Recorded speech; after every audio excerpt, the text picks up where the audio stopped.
Adi Gunasutowo ungkap hubungannya dengan Flo di hadapan penyidik Polda Metro Jaya. Benarkah ada cinta antara sang pengusaha dengan istri Piyu tersebut? Seperti apa pula kasus penipuan yang dialamatkan pada Kevin Aprilio serta dugaan suap yang tertuju pada Yuni Syara? Sama-sama merasa nyaman, benarkah Billy dan Syahnas siap naik pelaminan? Bagaimana pula gambaran kekompakan Fatin Sidkia dan Mika Angelo?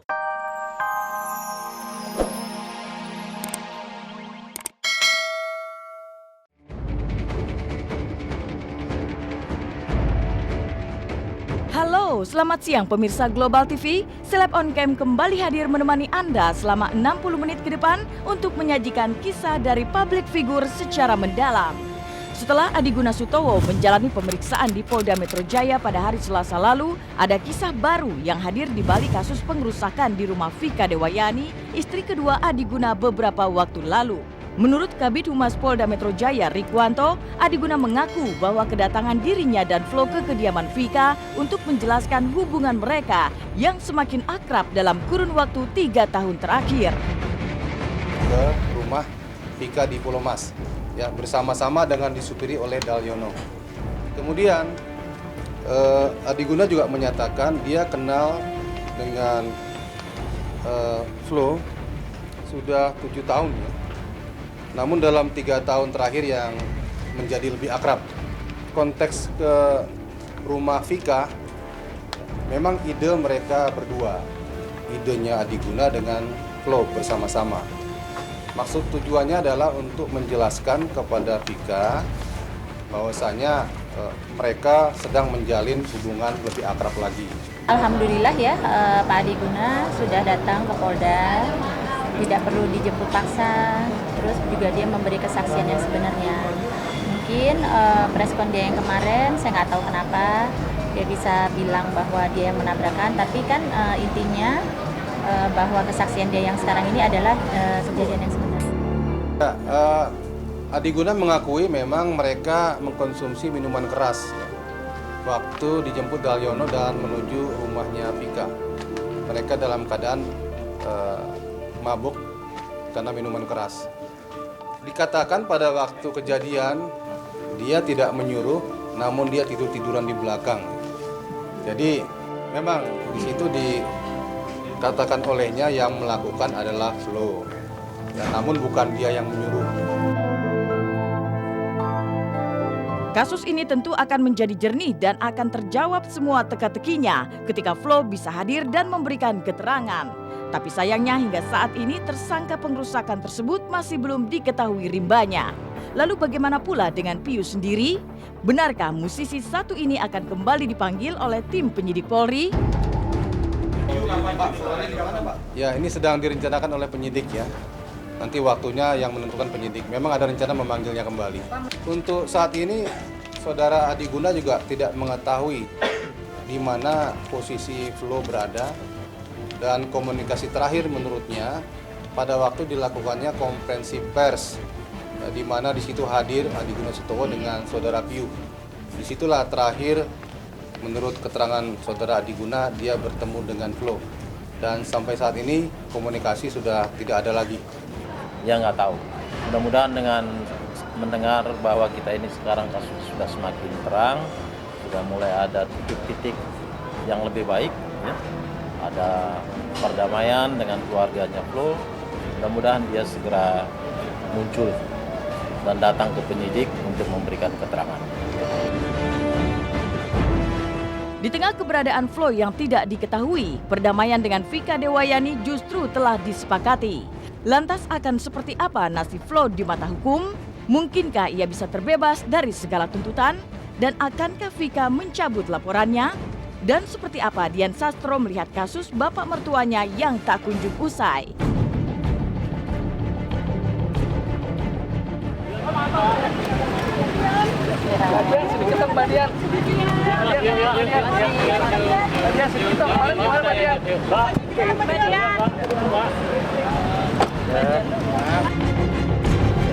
Kalau nanti perkara ini dicabut, tentunya dicabut, dihentikan prosesnya. Tetapi kan sekarang ini kan prosesnya masih belum tuntas. Baru yang ada pelapor, baru ada peristiwa, saksi-saksi, Tapi yang dilaporkan, yang pelaku kan mana? Polisi kan belum lihat, belum ketemu. Ya. Tapi kita sendiri juga nggak tahu karena kan pelakunya juga belum ketangkep ya, belum menyerahkan diri juga. Jadi kita nggak mau nebak-nebak lah. Kita nanti tahu persisnya kalau si pelaku sudah menyerahkan diri. Baru dari situ kita tahu kenapa dia bisa berbuat itu terhadap anak saya.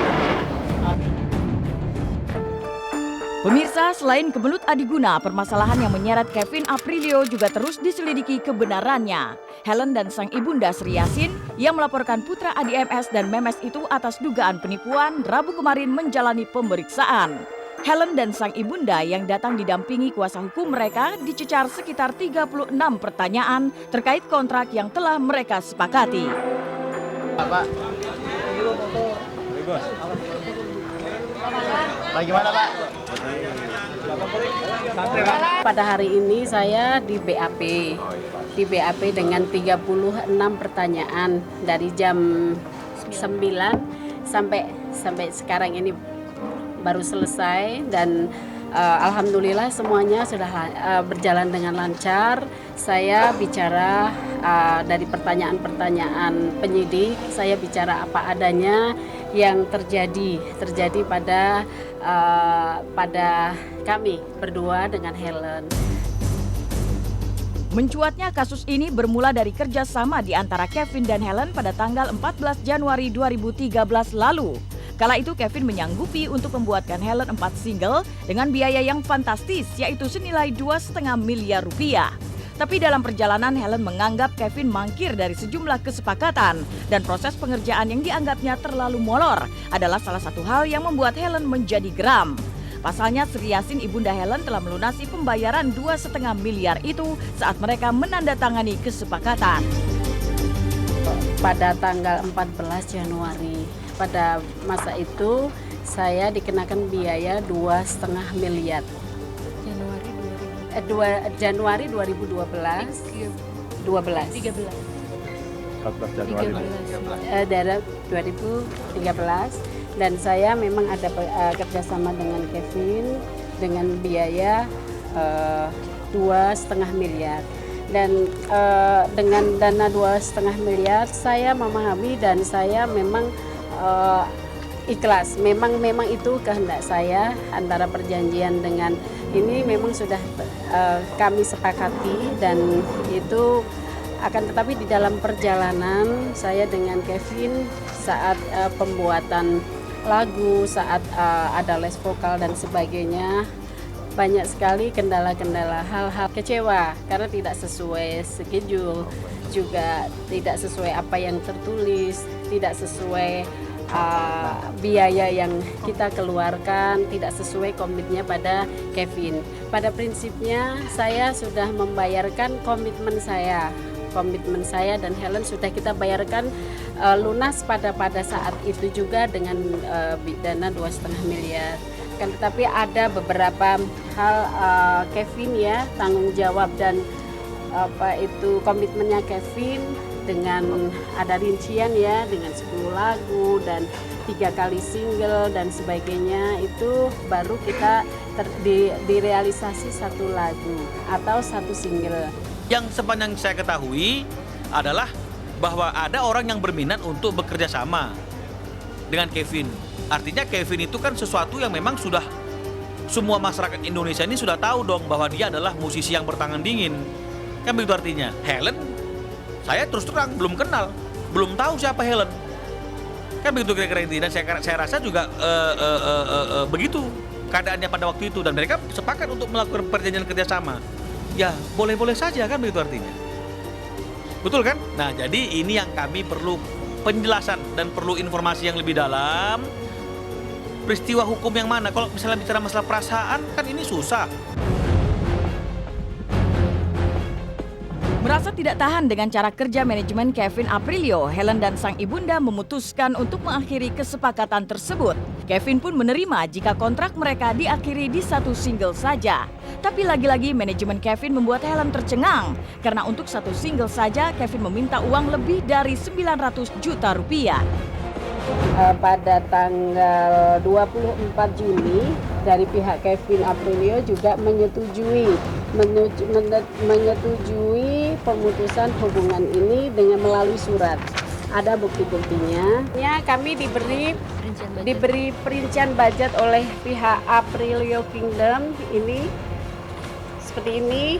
Mungkin bisa di Zoom nanti atau mungkin kita akan bagikan sesuai ini dari perincian ini dengan satu lagu atau single itu kita dikenakan biaya 903 juta rupiah.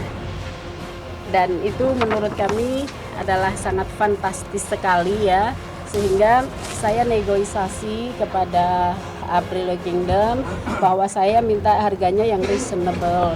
Tapi kalau misalnya ada pihak lain yang berpikir bahwa ada hal yang memang patut untuk dilaporkan, itu kita hormati. Tapi kan kita harus jelas apa dasarnya, apa buktinya, dan apa fakta-fakta hukumnya. Nah, fakta-fakta hukum ini kan juga harus diuji. Selain Kevin Aprilio, Yuni Syara dan Iis Dahlia juga tengah terseret dalam pusaran masalah. Pelantun tembang lawas ini disebut-sebut terlibat dalam kasus suap senilai 3 miliar untuk 3 orang anggota DPR terkait pemecatan direksi salah satu pejabat tinggi sebuah stasiun televisi nasional yang tengah menjadi sorotan. Dalam kasus yang merebak lewat sebuah pesan singkat atau SMS di kalangan anggota DPR, disebut-sebut Yuni Syara dan Iis Dahlia diminta untuk menemani sejumlah anggota DPR untuk berkaraoke bersama di kota Bandung, Jawa Barat. Tapi Yuni membantah dengan tegas jika dirinya terlibat dalam kasus tersebut, terlebih menemani sejumlah anggota DPR untuk berkaraoke bersama di kota Bandung pada tanggal 16 Oktober silam. Sebenarnya gini ya teman-teman, kalian yang membuat berita lebih besar lagi, berita yang kurang penting atau tidak penting, kadang-kadang karena kalian di sini juga menjadi besar. Itu sebenarnya buat saya juga, saya tidak tahu apa-apa. Biasanya saya tidak menjawab hal-hal yang memang saya tidak tahu. Saya tidak mengklarifikasi apa-apa yang saya tidak tahu. Biasanya saya diam. Dengan nada kesal, Yuni menjelaskan jika di tanggal yang dimaksud ia memang sedang tak berada di Jakarta. Tetapi ia sedang berada di kota Malang, Jawa Timur untuk mengurus keperluan PAUD yang ia dirikan bersama beberapa media. Jadi jelas salah besar menurutnya jika dirinya disebut-sebut tengah berada di kota Bandung bersama anggota DPR. Saya kemarin diberitahu kalau memang tanggal 16 Oktober 2013 saya diduga berada di Bandung dan menyaksikan bla bla bla. Itu aja yang dulu saya jelaskan. Tanggal 16 Oktober, tadi saya sudah jelaskan, saya berada di Batu sedang liputan bersama 3 pers untuk meliput sekolah PAUD saya. Jadi saya tidak mungkin 16 Oktober saya di Batu, yang satu lagi 16 Oktober situ. Dan saya ditemani 3 pers. Jadi cukup itu yang saya sampaikan. Kalau dari itu saja sudah salah, berarti yang lain lebih salah lagi.